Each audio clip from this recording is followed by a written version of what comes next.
Hi, welcome to the video. Make sure to like and subscribe if you enjoy, and comment your thoughts and opinions on the stories. Let's get started.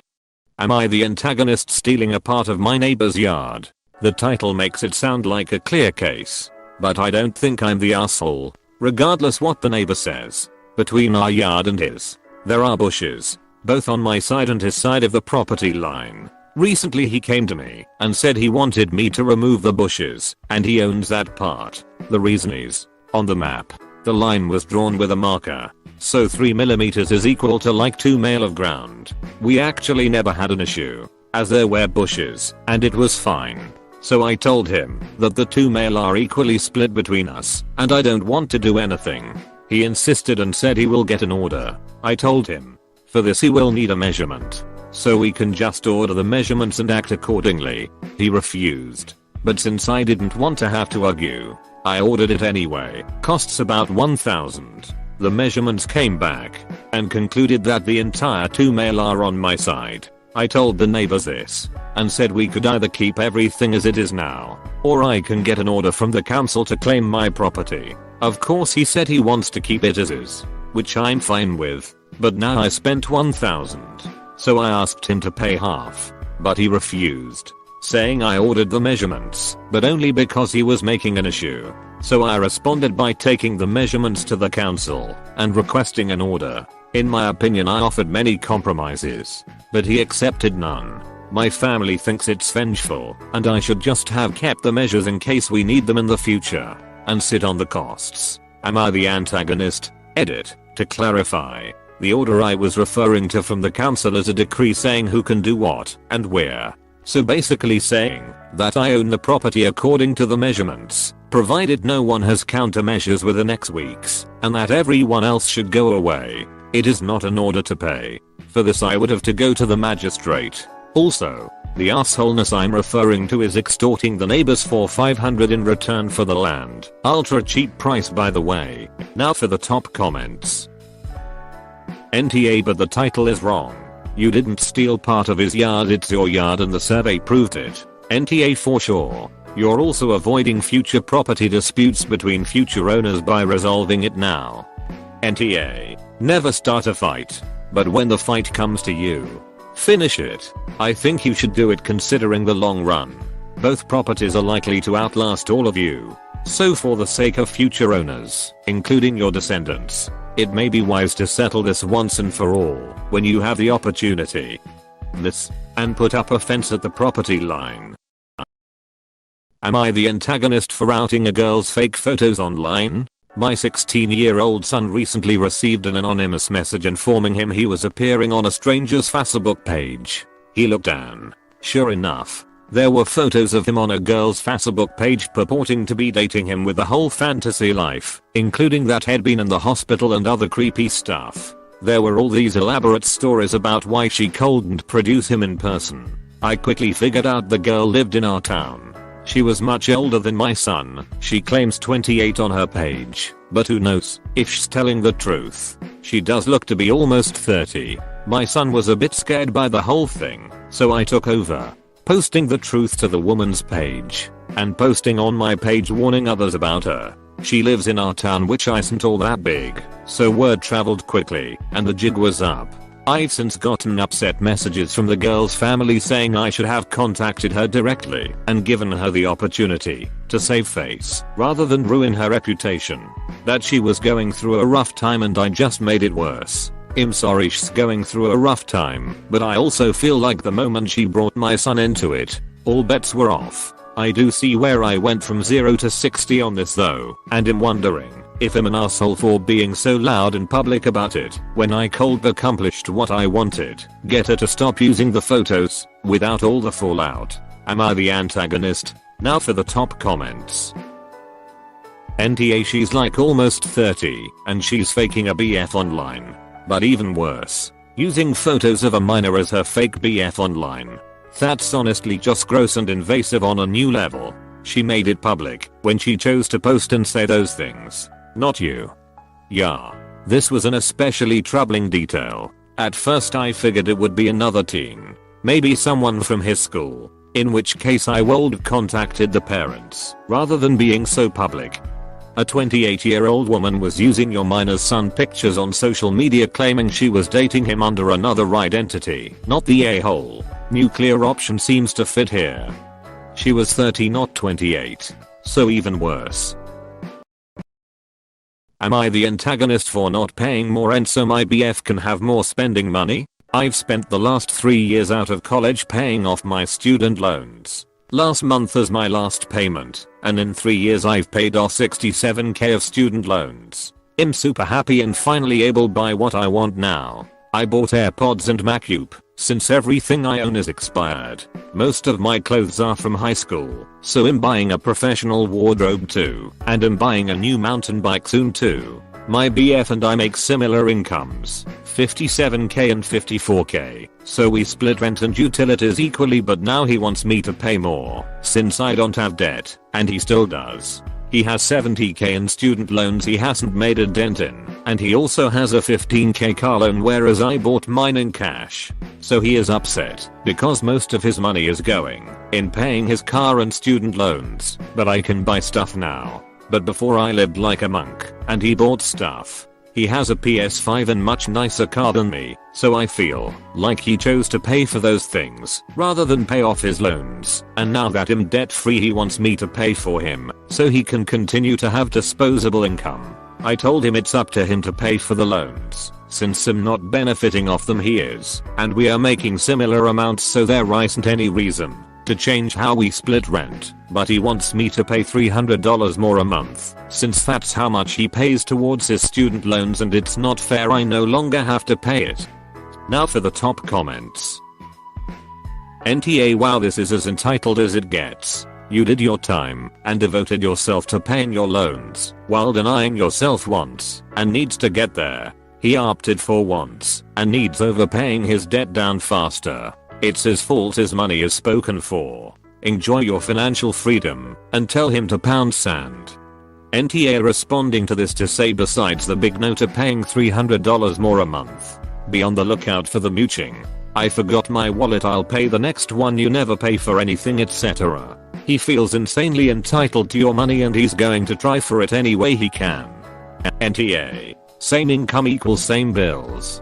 50 over 50. Personal debt is that person's responsibility. If you pay $300 more, you are essentially paying his loans for him. You've worked hard and paid off your debt and now he expects you to pay his student loans for him? Run girl, run. NTA. Am I the antagonist for saying my friend is too big to borrow my dress? I, F25, am originally from Norway, but moved to the US when I was 20. In Norway it's normal to get a bunad for your confirmation. The bunad is Norway's national clothing piece, and made out of wool amongst other things. Due to the material and the time it takes to make one year-ish, they are very expensive. Now, my friend is an elementary school teacher and asked if she could borrow mine for a culture day they were having. When I told her no, she got very upset and said it was only for one day and not even that big of a deal. My bunad is one of the most expensive ones in Norway. Mine cost $6,000. With the traditional silver and shoes, the dress and outfit adds up to around $8,000. This entire dress, except the jewelry and shoes, was paid by my grandparents as a gift. Both my grandparents have passed, which makes this all the more special to me. I told her there's no way I'm risking getting food or paint stains on it, and I don't want it to get widened out either. She isn't big or overweight at all, but she is a few sizes bigger than me. She got offended, saying I'm a fatphobic bitch and a fake friend. She hasn't talked to me since, but she has told our mutual friends about it, and they're all calling me an asshole. So, am I the asshole? EKSTRA info. A bunad is made and measured to your exact body. You spend an hour on a platform while people take every measurement possible so that it'll fit your body and shape exactly. A bunad is therefore very tight. It is possible to sew it if you are to gain weight, because one usually owns it for the rest of their life. But this is a lot of work and I didn't want to risk it not fitting me again if I were to resew it, since a lot of people wanted a picture of my bunad. I posted one on my profile. Now for the top comments. NTA. My bunad is super expensive and deeply personal to my family and the place I'm from. Fuck if I would ever let anyone borrow it, let alone spend a lot of time sewing it so it could fit them, only to have to sew it back again later for myself. It's a super annoying job and completely unnecessary here. Also, you're not the R for stating that the bunad would have to be fitted to her if she was to wear it. They're tight fitting. That's just how bunada are. Exactly. My bunad is my most prized possession and it means so much to me and my culture. Where in Norway are you from, BTW? Which bunad do you have? I have the Sunnfjord bunad.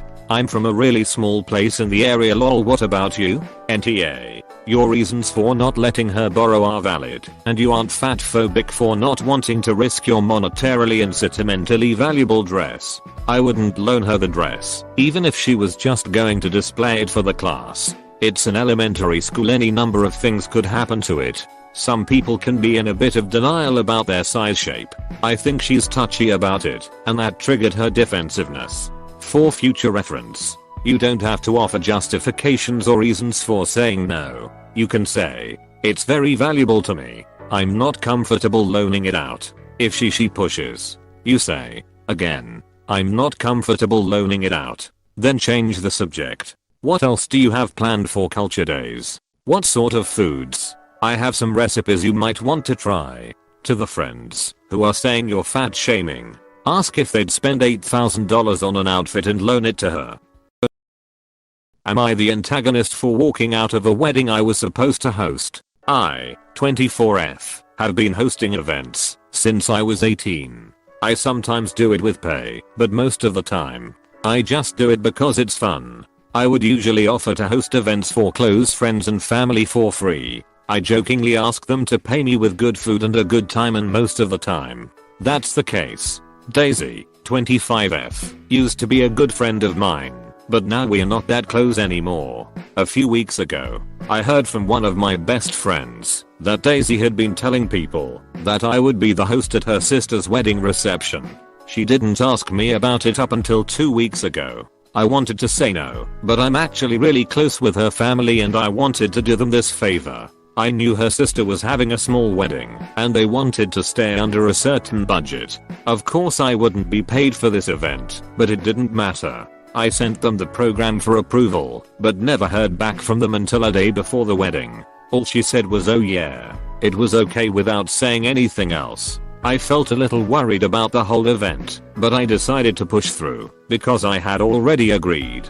The day of the wedding comes, and Daisy told me not to come to the church and just go straight to the reception venue. I didn't. When I arrived, I was immediately being yelled at by the groom's family. From what I was told, they were the groom's aunts. They criticized basically everything about me and told me that I should dress better, and now all of their wedding photos would be ruined thanks to me. I was wearing a dress pre-approved by the bride and had just plain makeup.